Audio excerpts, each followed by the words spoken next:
n'y aura pas de miracle, les chiffres du chômage attendus tout à l'heure ne seront pas bons.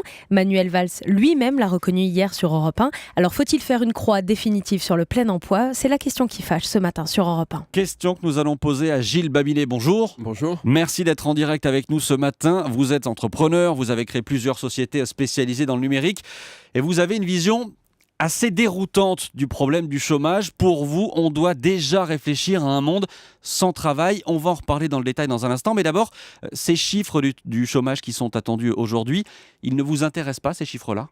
Vous ne les regardez pas? Ils m'intéressent, mais si vous voulez, on a une organisation de la société qui date du XXe siècle et on est au XXIe siècle avec des enjeux qui sont totalement différents. Et c'est pas anormal qu'on voit une croissance du chômage. On est, je crois, une des sociétés qui est le plus en décalage par rapport aux nécessités, notamment emportées par la révolution numérique. Mais ça veut dire que pour vous, le plein emploi, c'est devenu un mythe qu'on n'atteindra plus jamais?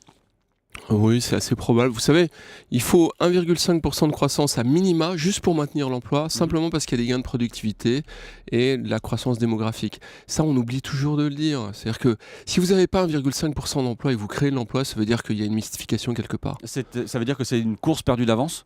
C'est par ailleurs une course qui est relativement perdue d'avance. Je vous donne un exemple. Aux États-Unis, vous avez actuellement quasiment 4% de croissance. Et on vous dit, on crée beaucoup d'emplois aux États-Unis. La réalité des États-Unis, c'est qu'il n'y a pas une seule heure d'emploi qui a été créée depuis 2008. Pourquoi? Parce que en fait, les États-Unis sont 12% plus riches qu'en 2008, mais les gains de productivité sont tellement importants qu'on n'a pas créé d'emploi. Donc quand on vous raconte que c'est le retour de la croissance et de l'emploi aux États-Unis, ils sont avec un taux de chômage qui est aux alentours de 6%, mais avec une qualité de l'emploi qui s'est complètement dégradée par rapport à 2008, avec des heures qui sont moins bien payées, avec beaucoup plus de temps partiel, et de fait, ils refusent de voir. Ce qu'on voit partout dans le monde, c'est qu'il y a des dynamiques nouvelles qui commencent à apparaître, notamment à cause du numérique. Alors l'image que l'on a du marché du travail, c'est généralement un salarié, un contrat, un patron. Cette image-là, il faut l'oublier d'après vous? Je pense qu'il faut commencer à l'oublier, il faut commencer à réfléchir à autre chose. Si vous voulez, quand vous sortez des grandes écoles, vous ne faites plus, comme immédiatement auparavant, un super CDI, vous faites un stage. Voilà, ça c'est ce qu'on voit apparaître et je crois qu'il faut envisager de nouvelles formes de travail, des formes qui sont moins basées probablement sur l'obligation de moyens, c'est-à-dire le fait d'être assis à une table devant un ordinateur, mais plus sur l'obligation de résultats. Mais alors justement, qu'est-ce que vous proposez à la place du système qu'on connaît aujourd'hui? Je propose rien, je pense qu'il faut commencer à y réfléchir, ce qu'on n'a pas commencé à faire. Mais en tout cas, c'est certain que le modèle qu'on pousse, c'est pas le bon modèle. C'est un modèle qui est dépassé par rapport à la société qui commence à apparaître. Mais alors, vous parlez de la société du numérique. Ça veut dire qu'on pourrait remplacer bon nombre des emplois d'aujourd'hui par des machines? Oui, je crois que c'est une réalité, c'est ce qu'on voit. On voit une robotisation des emplois de service comme des emplois industriels de façon extrêmement forte. Il n'y a quasiment plus d'emplois dans l'industrie. Aujourd'hui, la France est à 13 points de PIB qui sont issus de l'industrie, mais en termes de salaire, la proportion PIB-salaire s'est effondrée sur les 30 dernières années, c'est tout à fait impressionnant. Mais ces robots et ces machines, ils pourraient investir d'autres champs, comme les services? Ouais, et puis, vous savez...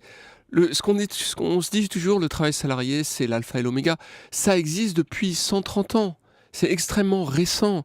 Il ne faut pas imaginer que le monde et le monde industriel, depuis les révolutions industrielles, a toujours été conçu autour de ça.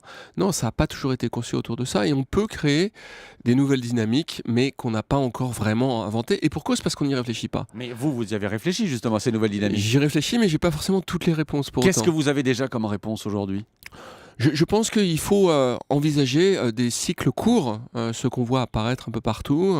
C'est-à-dire la possibilité... Par exemple, quand vous êtes quelqu'un qui prenait quelqu'un dans une Blablacar, vous emmenez quelqu'un à Tours en voiture, vous n'êtes pas un salarié, vous gagnez pourtant votre vie et vous rendez des services à très forte valeur ajoutée à la communauté.